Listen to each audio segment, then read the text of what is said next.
Hi friends, welcome to Blessy బంగారం.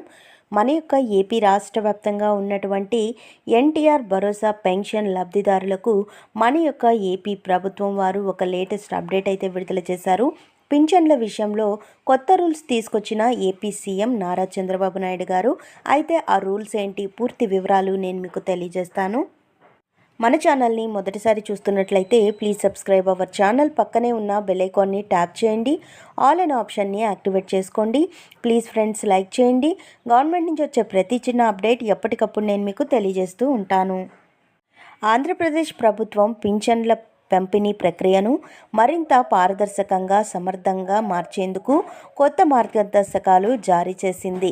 ముఖ్యమంత్రి చంద్రబాబు నాయుడు పింఛన్ల పంపిణీలో అనుసరించాల్సిన నియమాలను మరింత కఠినతరం చేశారు. ఈ మార్పుల ద్వారా లబ్ధిదారులకు సరైన సమయంలో వారి నివాసం వద్దే పింఛన్లు అందే చర్యలు తీసుకుంటున్నారు. ఇప్పటి వరకు కొన్ని చోట్ల సచివాలయ సిబ్బంది లబ్ధిదారుల ఇళ్లకు వెళ్లకుండానే ఒకే చోట కూర్చొని పింఛన్ పంపిణీ చేస్తున్నారని ఫిర్యాదులు వచ్చాయి.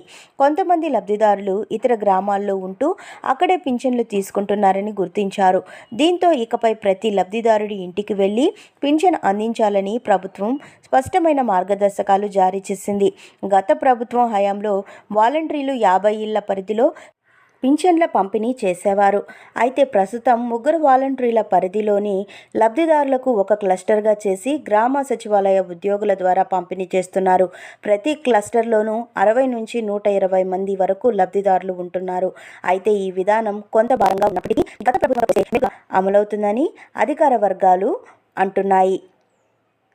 సంక్షేమ పథకాల లబ్ధిదారుల వివరాలను ప్రభుత్వం సర్వే చేయించింది. లబ్ధిదారుల ఇంటి జియో కోఆర్డినేషన్ను నమోదు చేసి ఆ ఇంటికే వెళ్లి పింఛన్ అందించేలా యాప్లో మార్పులు చేశారు.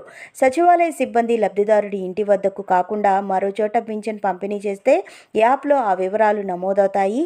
అదే జరిగితే సంబంధిత ఉద్యోగి వివరణ ఇవ్వాల్సి ఉంటుంది. ఇప్పటి వరకు తరచుగా వేరే చోట పింఛన్ తీసుకుంటున్న వారి వివరాలను అధికారులు పరిశీలిస్తున్నారు. అనారోగ్య సమస్యల వల్ల ఆసుపత్రుల్లో ఉన్నవారు, ఇతర ప్రాంతాల్లో చికిత్స పొందుతున్న వారు ముందుగా తమ వివరాలను తెలియజేయాల్సి ఉంటుంది. ఈ మార్గదర్శకాలు అమలులోకి వచ్చిన తరువాత పింఛన్ల పంపిణీ మరింత క్రమబద్ధమైనదిగా మారుతుందని ప్రభుత్వం భావిస్తోంది. సో ఇక్కడ మనకు ఏం చెబుతున్నారంటే, ఇప్పుడు ప్రతి నెల మనకు పెన్షన్ అనేది సచివాలయ సిబ్బంది, సచివాలయ అధికారులు ఎవరైతే ఉన్నారో వారైతే పంపిణీ అయితే చేస్తున్నారు.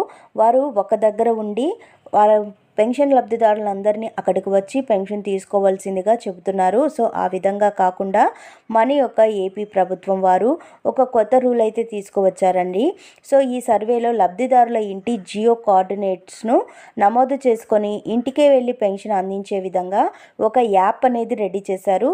సో ప్రతి ఒక్కరూ కూడా, అంటే ప్రతి ఒక్క అధికారి ప్రతి ఇంటికి వెళ్ళి పెన్షన్ అనేది ఇవ్వాలి. అలా ఇవ్వకపోతే ఆ యాప్ వివరాలు నమోదు చేసుకోదు.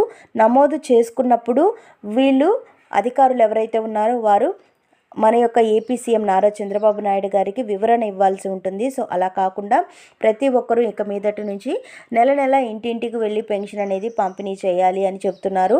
సో కొంతమంది లబ్ధిదారులు హెల్త్ బాగాలేక హాస్పిటల్లో అడ్మిట్ అవ్వడము, లేక వేరే పని నిమిత్తం వేరే ఊరికి వెళ్ళడం ఇలా జరిగి ఉంటే కనుక వారు ఖచ్చితంగా ముందుగానే మనకు, అంటే ఎవరైతే సచివాలయ సిబ్బంది ఉన్నారో వారికి మనం ఇన్ఫర్మేషన్ అనేది ఇవ్వాలి. అప్పుడే ఈ యొక్క పెన్షన్ అనేది వాళ్ళు ఇవ్వడం జరుగుతుంది. సో ఫ్రెండ్స్, చూసారు కదా, ఇదండి మనకు వచ్చిన లేటెస్ట్ అప్డేట్. మరిన్ని వివరాల కోసం, మరిన్ని అప్డేట్స్ కోసం మన బ్లెస్సీ బంగారం ఛానల్ని సబ్స్క్రైబ్ చేసుకోండి. Thank you for watching friends. Thank you.